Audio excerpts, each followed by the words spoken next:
Hello friends, you all are welcome again in your channel The Literary Arena. I am Dinanath Kumar and today we shall discuss a very important topic of literature, that is myth. Spelling is MYTH, myth अर्थात पौराणिक कथा। Myth को हम लोग पौराणिक कथा के रूप में जानते हैं। आज के इस वीडियो में हम लोग समझेंगे कि मिथ क्या होता है, उसके कौन कौन से एग्जाम्पल्स हैं। Friends please pay attention.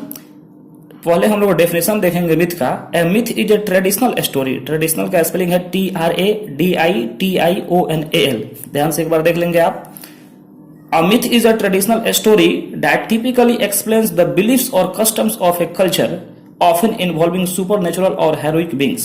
यानी कि ये एक प्रकार का विशिष्ट रूप से लिखा गया ट्रेडिशनल स्टोरी ही होता है जो एक्सप्लेन करता है किसी भी कल्चर के उसके बिलीफ को और उसके कस्टम को, और इसमें जो है विशेष रूप से सुपर नेचुरल एलिमेंट्स रहते हैं और हेरोइक बींग्स रहते हैं।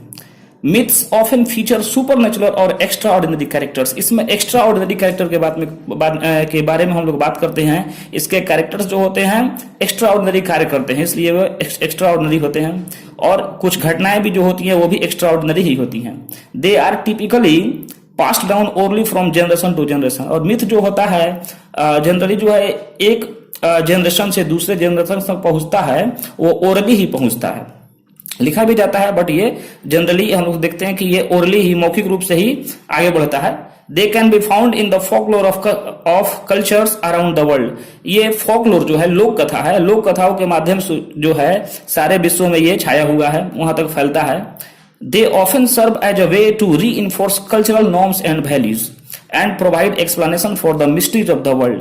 ये जो है पूरे संसार के लिए एक मिस्ट्री का जो एक उसके मिस्ट्री का एक्सप्लेनेशन करता है और कल्चरल नॉर्म्स और वैल्यूज को ये रीइंफोर्स करता है, यानी इसे सुदृढ़ करता है, इसे मजबूत बनाता है, और प्रोवाइड क्या करता है, मिस्ट्रीज को प्रोवाइड करता है, मिस्ट्रीज के एक्सप्लेनेशन को प्रोवाइड करता है जो सारे देश के लिए, सारे दुनिया के लिए जरूरी है। मिथ्स में ऑल्सो कंटेन एलेगोरिकल और मेटाफोरिकल एलिमेंट्स। ये जो है इसमें एलेगोरिकल और मेटाफोरिकल एलिमेंट्स दोनों रहते हैं। That often deeper insights into human experience and behaviour. मानव के अनुभव और उसके व्यवहार के लिए एक डीपर इनसाइट देता है, यानी कि ये डीपर जो है, गहरी जो है इनसाइट्स, यानी कि इनसाइट का अर्थ हुआ हम लोग समझेंगे कि ये आपको एक दृष्टि देता है, उसके बारे में समझाता है और एक नए मार्ग की तरफ हम लोग को लेके जाता है। इसके एग्जाम्पल्स हम लोग देखेंगे क्या। Example number 1, there are several myths in the world. Number 1, Greek mythology, MYTHOLOGY, Greek mythology. Mythology भी कुछ लोग पढ़ते हैं बट फ्रेंड्स आप मिथोलॉजी पढ़ेंगे, this is correct pronunciation. The story of Icarus who flew too close to the sun with wings made of feathers and wax and ultimately fell to his death. ये कहानी है Greek myth का, और Greek myth में एक character रहता है जिसका नाम है इकारस। उसके पिताजी का नाम डेडलस है, और इकारस को ये मैसेज दिया गया था, उसको ये बातें बताई गई थी कि आप न ही आकाश में बहुत ज्यादा ऊंचाई पर उड़ेंगे और न ही बहुत कम ऊंचाई पर, लेकिन वो अपने पिता के इंस्ट्रक्शन को फॉलो नहीं करता है, और क्या होता है कि वो अधिक ऊंचाई पर उड़ना शुरू करता है, और जैसे ही ऊंचाई पर उड़ना शुरू करता है उसके चूंकि पंख जो थे वो वैक्स के बने हुए थे, मोम के बने हुए थे, और मोम जो है पिघलता है गर्मी पाकर, तो वो जैसे ही ऊपर ऊपर उड़ता है वो सूरज की गर्मी से उसका पंख पिघल जाता है और वो नीचे गिरता है और पानी में डूब के मर जाता है। तो मिथ जो है हमको मोरल शिक्षा भी देते हैं। सेकंड एग्जांपल देखेंगे Roman mythology, the story of Venus and Adonis. बहुत ही फेमस स्टोरी है, आप लोग फुर्सत में पढ़ भी सकते हैं। Venus the goddess of love falls in love with Adonis, a मॉर्टल Hunter.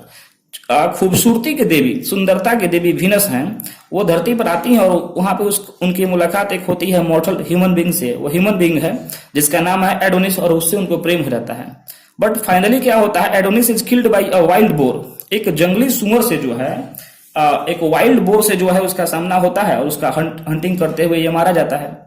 And Venus is devastated by his death. और वीनस जो है वो बहुत ही दुखी होती है, बहुत ही परेशान होती है, किसके डेथ से, तो एडोनिस के डेथ से, क्योंकि वो एडोनिस को बहुत प्यार करती थी। थर्ड एग्जाम्पल देखेंगे हिंदू मिथोलॉजी में, the story of Rama and Sita, that means Ramayana. इस स्टोरी में बताया गया है, this is a popular Hindu myth that reinforces the cultural values and loyalty and fidelity. Loyalty और फिडेलिटी की बात की गई है रामायण में। यानी कि वफादारी और स्वामी भक्ति, ईमानदारी, ये सारी चीजें दिखाई गई है। उसके जो भी कैरेक्टर्स हैं वो वफादार हैं उसमें। जैसे हम लोग हनुमान का बात करते हैं तो हनुमान जी जो हैं राम के परम भक्त हैं, है ना। लॉयलिटी की बात की गई है। मित्र मित्र के प्रति समर्पित है, भाई अपने भाई के प्रति समर्पित है। ये सारे संदेश जो है रामायण से मिलते हैं। अब बात करेंगे फोर्थ एग्जांपल, नॉर्स मिथोलॉजी। इसको हम लोग स्कैंडिनेवियन मिथोलॉजी भी कहते हैं। द स्टोरी ऑफ ओडिन, ये ओडिन की कहानी है। ओडिन वहां के बहुत बड़े देवता हैं। Who sacrificed one of his eyes, जिन्होंने अपने एक आंख को सेक्रीफाइस कर दिया, उसका बलिदान दे दिया, फॉर नॉलेज एंड विजडम, बुद्धि और ज्ञान के लिए उन्होंने अपने एक आंख को त्याग दिया था।